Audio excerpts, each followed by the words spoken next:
Rolling? We're always rolling, okay. Hi, I'm Matt. And I'm Nadia. And you're watching Our Daily Faith. Where's the music? We need the music.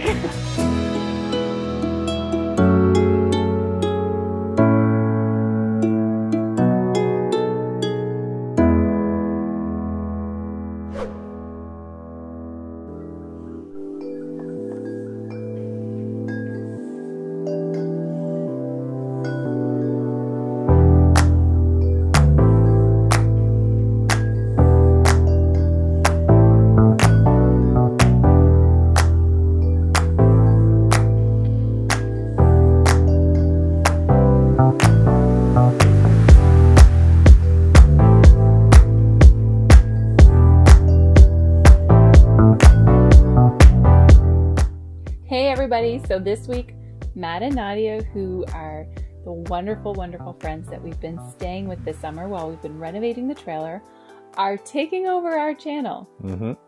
We've got a great episode. We're going to talk about community living, and we've interviewed them so that they can share a little bit about what community living was like for them. It's their first experience with it. Yeah, so take it away, Matt and Nadia. Hi, I'm Matt. And I'm Nadia. We have hijacked our daily faith. We're a family of four. Nadia, myself, and we have two kids. Oscar, who's 2 years old.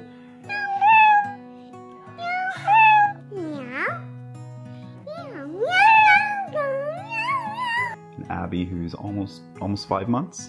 Yeah. 6 months. 6 months. Okay.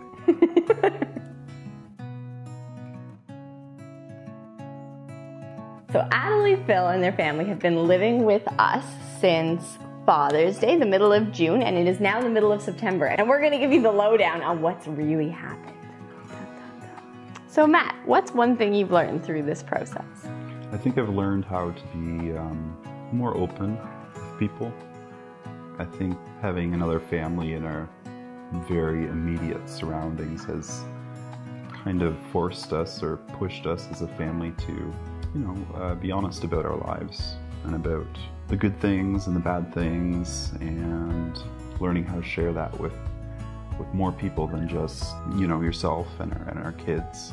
It's been a big learning experience for me. I've learned many things, but one of which is that a family of 8 eats on average upwards of 30 bananas a week, more yogurt than I could possibly imagine, and about 8 kilograms of frozen fruit, and that's in smoothies for breakfast alone. But on a more serious note, I certainly have really appreciated having another family in our immediate surroundings to enjoy that both slightly complicated and great blessing of really being known, of not having anywhere to hide. When you share your home with somebody, it's not like you can kind of choose to say, I think I don't want to go out today, or I think I don't want to plug in today, or I think I don't want to call that friend and talk today, because you live with them. And I'm very thankful that Adelie and Phil and their family have been very gracious and very understanding to us. And there have certainly been, it has been like a challenge, and I've certainly grown personally, just learning how to be open and share and be willing to be seen on my good days and on my bad days, and as a mom, getting that kind of ongoing feedback from people that I really admire in terms of the way they raise their children has been a great blessing to me. And so I've really appreciated having the kids. They're a great deal of fun, and so are Adelie and Phil. So Nadia, what's the way you've grown? I really enjoy being a caretaker. I really enjoy taking care of my family and my children, and it's something that I take pride in and I really enjoy. And having another family here has allowed me to recognize the joy of giving to people who are not my immediate family, but who are around and who are available to receive from me. So just little things like helping the kids spread Nutella on their toast in the morning when, like, Oscar's waiting for a smoothie, or, you know what I mean? Just kind of recognizing that there are more people in the house, and the fact that, like, I wasn't raised in community living. I was raised in just a single family home with my immediate family, but that I've really grown to learn and to see that community living is something, even when you don't grow up with it, that you can engage in and you can learn, and it will grow you and stretch you, and it will bless you greatly if you're willing to kind of jump into that and take a part of that adventure on. So I would say, oh yeah. Okay, so this happened. So for the last like 4 months, there's been 8 people living in this house. 8 people. Miracle happens. The dads take the kids, minus Abigail, out. They leave. Adelie, very tenderheartedly, goes downstairs to switch over my laundry, and she calls me down and is like, was there water on the floor when you put your load in? And I'm like, no. So we go down and we're looking, and we're trying to like figure this thing out anyway.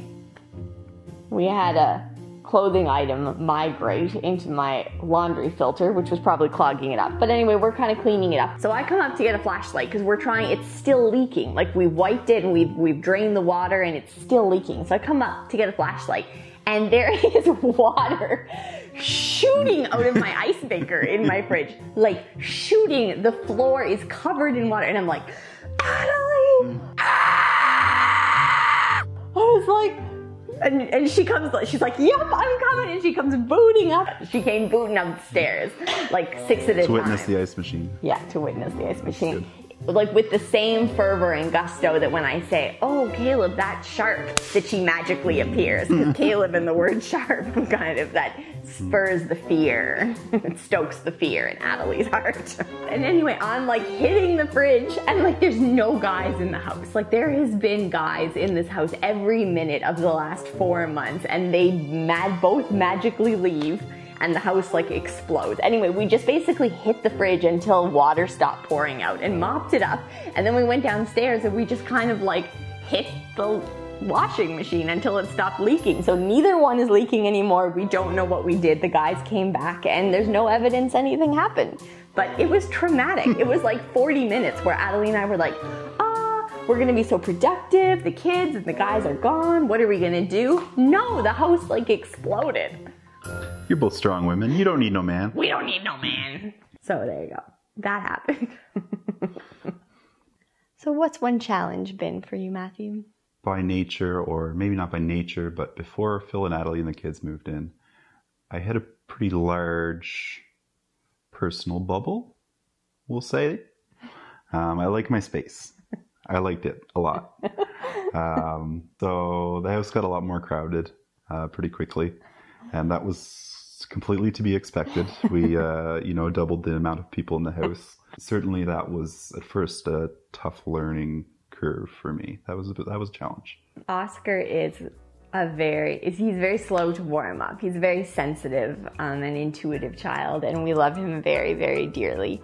But he took like a long time to warm up. like we're September the 17th today, and it's probably been like 17 good days of Oscar not wanting to kill or at least push Caleb or Elena first thing in the morning. He's like, why are there people in my house? I am just waking up. Like he just doesn't like change, and he doesn't like a lot of people.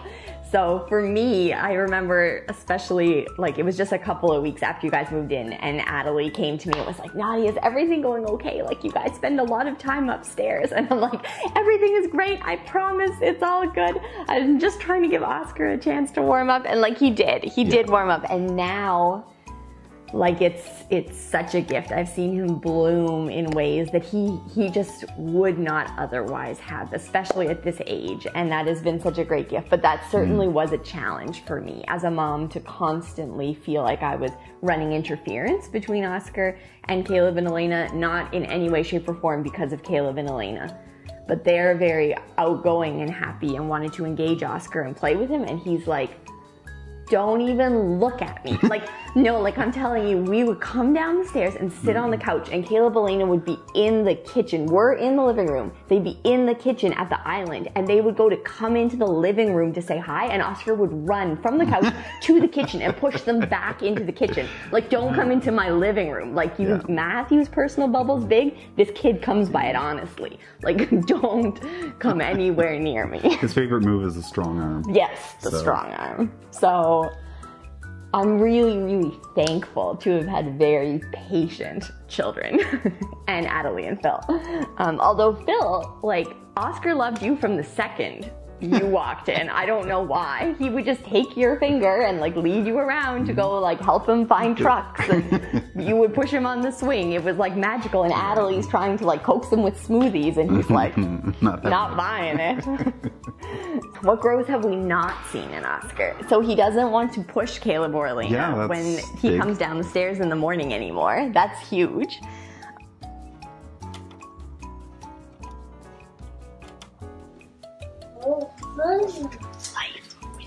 Oscar goes like drush. Oscar said drush, drush. Caleb and Elena have been very patient with Oscar, and we really, really appreciate that.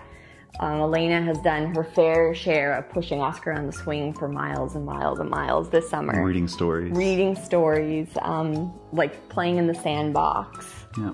I've seen a real shift in all four of the kids, where Elena and Oscar were firstborns, and Caleb and Abigail are the babies of the family. But I've kind of seen it shift to Elena is still much more of a firstborn, but Caleb and Oscar are more turning into middle children.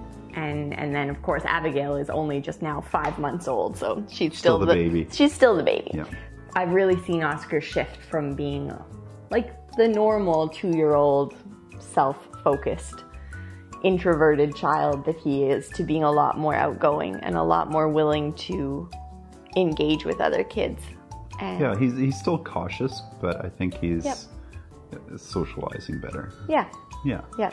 And what they've helped him to do is just really increase that buffer zone where he's not comfortable, but he's not in fight or flight. Like he's uncomfortable, but he's okay. And that area has just become a lot bigger for Oscar, and that has made many areas of our lives actually a lot easier, because he just doesn't jump to fight or flight quite so quickly. He doesn't jump to, I can't handle this new thing. Yeah.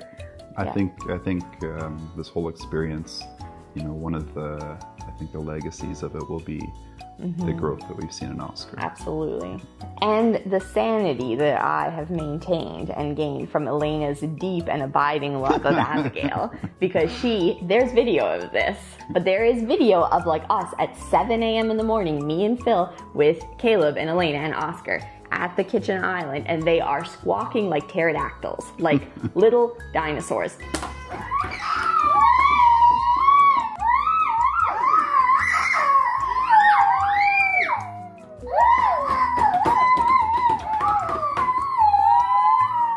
7 a.m. Phil and I have not had our coffee yet. We are not happy people before we have our coffee. I'm pretty sure Adelie and Matt were still in bed. And Phil and I are like, please send coffee, because the children are like cawing. But it's just been a lot of fun. It's been a lot of fun. So Caleb and Elena love Abigail. Really talented baby, yeah! That is kind of talented, isn't it? Elena has loved her kind of from day one, and that has it's grown, but it's always been there. Caleb, because he was the baby of his family, I would say he didn't have nearly as much interest in her in the beginning. She obviously doesn't offer a whole lot. She was like 7 weeks old when you guys moved in. Like, she just cried a lot and couldn't do a lot, but he's very, very patient with her now. Like, that has really grown over the last couple of months. Like, he will bring her toys and wait patiently for her to open up her hand, and then wait patiently for her to close it over the toy, and then he really rejoices with her in the little things that she's able to do. He sings to her, he likes to read her stories and sit with her. He uses great gusto to rock her in her bouncy chair, and he will haul on the bouncy chair because he wants her to sit next to him. But it's very endearing. We've seen a great change with Caleb, that he's taken a great interest in Abigail now. And now the latest thing over the last week or 10 days is that Abby is actually Phil and Adelie's baby, and they're just lending her to us. So, like, Elena's like, well, Caleb, Mommy doesn't have any breast milk to feed Abby. And Caleb's like, but Nadia does, so Nadia can just breastfeed our baby. And I'm like, and And I'll get up This with is a her at real night when she discussion? cries. Yeah, this happens like over the last 10 days. Like, so I get her to breastfeed her. I get her to change her poopy diapers when she cries and at night. So really, I mean, they've got it made. But yeah, this is the thing. Caleb has decided this, that Abby is their baby and we're just borrowing her and doing all the nasty bits. Yes. Caleb did say this too, that we do get to keep Abigail when they go to Hawaii, but it's only alone. It's only alone. Yeah, they'll be back for her. You heard it from Caleb. What's something you're going to miss, Matthew? As much as it was a challenge for me at first, I can definitely tell that I'm already going to miss the busyness and the activity and the people in our house. And it's funny how this exact same thing that was hard at the first is something that I think we'll probably miss at the end of the experience. And I think that's kind of telling how the experience has transformed and changed our attitudes in our lives. The constant company that we've had has been really, it's been really good for my soul, I think. I can tend to be a private person who hides away from the world a little bit, but having a family of 4 in your house is a little fewer and fewer spots to hide. And as challenging as that is, sometimes it's also been part of the big reward for me. Other like practical aspects, I think we'll miss Elena and Caleb's babysitting. Adelie's cooking. Taking turns getting groceries. That's amazing. Having more people in the house to be like, can you go get eggs? Although there should be a whole story on the McNevins trying to get eggs, because that's hilarious. We've got duck eggs, we've got rotten eggs, we've got I can't even begin to tell you. I've sent them out like 2 or 3 times, and every time it's like a wild adventure. The eggs are green and it's exciting. It's exciting. Try community living. It's great. The eggs are wonderful. The eggs are mysterious. They're mysterious. That's the word. I definitely agree with you. I think we'll really miss the busyness. We'll miss the fun, the kids, Adelie and Phil. I really have come to value and appreciate having Adelie always around to kind of process things with. Poor Adelie, I feel like my life is just full of many adventures. I feel like every day I have something, I'm coming to her and I'm just like, I just need to talk about this, Adelie. I just need to kind of get it out. So poor you'll be back on that duty after Adelie. So you will miss that. You will miss that. Maybe we can get like a long distance plan. We've got one.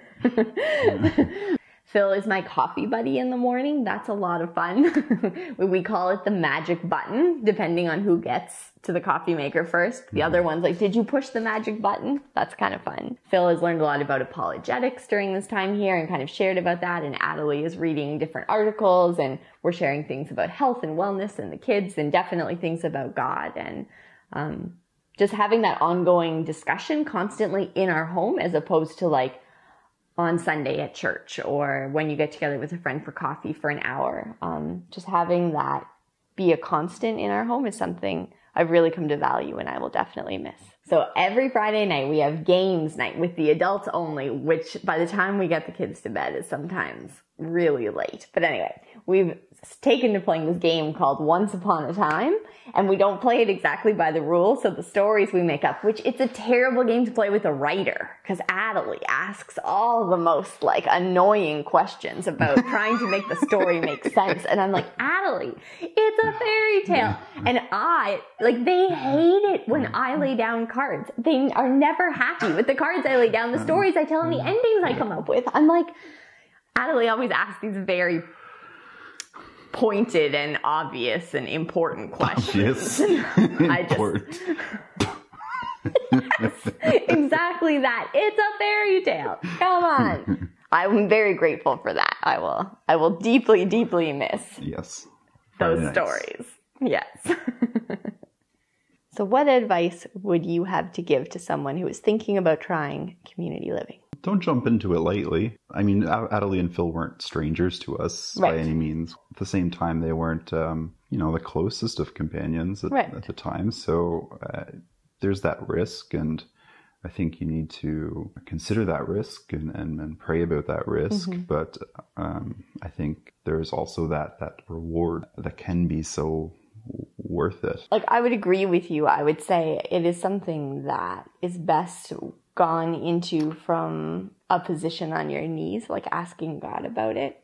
And then we prayed about it, and we prayed about it quite a bit. And we both had a lot of peace that God was like, if you are willing, it will be a great blessing. We didn't feel like we had to do it or anything like that, but we were both willing, and God has certainly blessed this experience for us. I really feel like any cons are greatly outweighed by the pros in our experience, and I would be happy to do it again. It's really important that both people who are coming into community together are willing to serve each other, right? It is something that I could see could possibly go sideways, but when you're living with a family who's really willing to work with you and to communicate well and be open and vulnerable and accept the fact that you're not perfect and that sometimes things are going to be a little bit challenging, then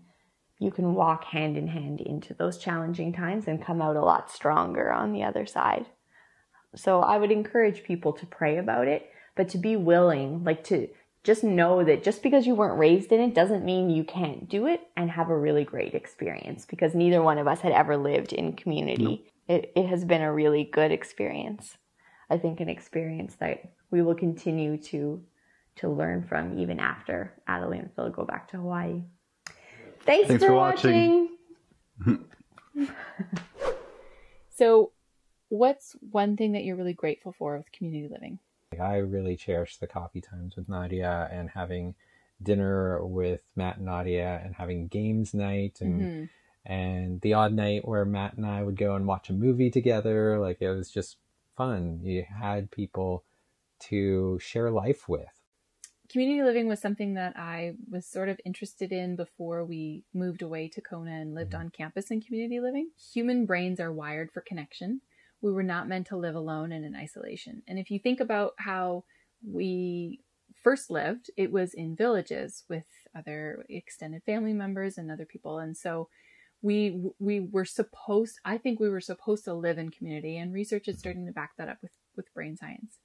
And so I think the way that we live in a lot of ways in the developed world in North America, we live very isolated, very separate lives from other people, and we don't tend to live in community. And I just really I think we really are missing out on something there. There is research that's also has looked at depression and anxiety and have made connections with loneliness and those two mental health struggles. And I identify with that myself in my own struggle. I also think that as women, as mothers, we were not meant to raise our kids alone in isolation. Raising kids is really, really hard, really, really challenging. I really don't think that we were meant to do it alone. I think we were meant to do it in community, like with the village, right? You know the saying, it takes a village to raise a child, but how many of us actually do that? You don't actually. Most people don't. And we certainly didn't. And I felt that something there was missing. It makes a really big difference when you have a little baby and you are trying to flip over a load of laundry. There's someone else there to help you hold the baby or to help you go down and change that load of laundry. If you've had it up to here with your kids and there's just somebody else there to sort of help say something, to set a limit with them, or somebody's there to help with kind of letting some of that steam out. So I took a parenting course. It's a really great course. It's from a lady named Abigail, and it's from Hand in Hand Parenting. Her website, I think, is realparenting.com. It's awesome, guys. It's a 30-day parent reset program. And they talk about 5 different tools. Well, one of the tools is where you have a listening partner, and they talk a lot about this balloon. And as a parent, when things happen, we kind of have a balloon so your kids have a meltdown because they don't get the cup that they want in the morning. So that puts some air in your balloon. And then This happened to me the other day where one of my kids had a meltdown at the grocery store. They were tired. It was totally, I could understand where they were coming from, but that puts a little bit more air in the balloon. And then something else happens. Maybe it's something upsetting that happens with somebody else, not my kids, but something else. And that puts a little bit more air in my balloon. Maybe it's something small, like I stubbed my toe, and that puts a little bit more air. And all these things the balloon gets really, really big. Well, whenever we talk with somebody else and we're able to sort of vent all of that out, it takes the air out of our balloon, and it widens our resilience. And it also helps to refresh our willpower as well. Research has talked about willpower as a muscle, and it will wear out. Well, having a listening partner, somebody to talk to about these things, can help us refresh our willpower when we feel like we just can't go another step with parenting. And so parenting in community is huge, especially when you parent with somebody who is learning along with us how to parent in that way and how to do it is really special as well. Nadia and Matt and Phil and I have a similar parenting style. We would call it positive parenting or gentle parenting. It's not permissive parenting. I know it's not necessarily for everybody, but it's just a style that we both have seen good results from with our kids and have good experiences with, and we find that it works well for us. I also think that when we don't live together with other people and we have to go and make an extra effort to go out and meet people, there's just another barrier, and it is easier to hide. So it is easier to hide those bad days and not to have someone to talk to, and just to feel like, never mind, like it's not a big deal, or to dwell in it. Well, to dwell in it, or just to brush it aside even and just be like, okay, whatever. But like that builds up then, right? Instead of releasing it, that sort of stuff does build up. And so when you just don't have those barriers to connecting with other people, and like I said, brain science is showing that like our brains are literally wired for connection. And it's a really important part. Even if you're a strong introvert, like I identify myself as quite a strong introvert. And yet there is something that is so special about living with other people. There is a learning curve. Like I remember when we first started living in community in Kona, like it was a huge shock, like culture shock. And it was really hard for the first little bit to sort of get used to being known, not being able to hide. And then after that, it was like, wow, look at all of the blessings of this way of living. There's also lots of opportunities to practice serving one another and receiving the giving from somebody else. Those are two really beautiful things. Like I want our kids to learn to be generous people, and that has to start with us modeling that generosity. And I feel like that I have a lot to learn in that area. I love the opportunity for growth in that specific area that community living provides. I think a really great way to succeed in community living is to remember the aloha spirit. Now, we've talked about that, I think, in a couple of different episodes or videos, but just as a very quick refresher, aloha means that we share the same breath. God breathed the breath of life into all of us, and we all share that breath of life. And so we are all the same breath. We are all important. Everyone is important. So bringing that into the household and understanding we all share the same environment, we share the same food, we share the same living spaces.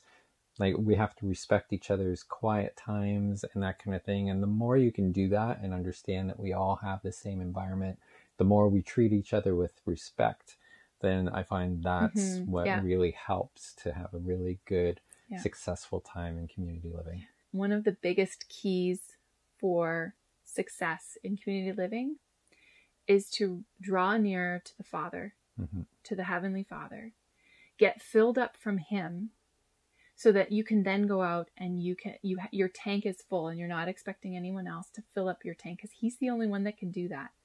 And then look to pour out that love to other people around you and to serve them, to think about them before yourself, to have a lot of grace for them, to have a lot of grace for... Grace is huge. Grace is huge.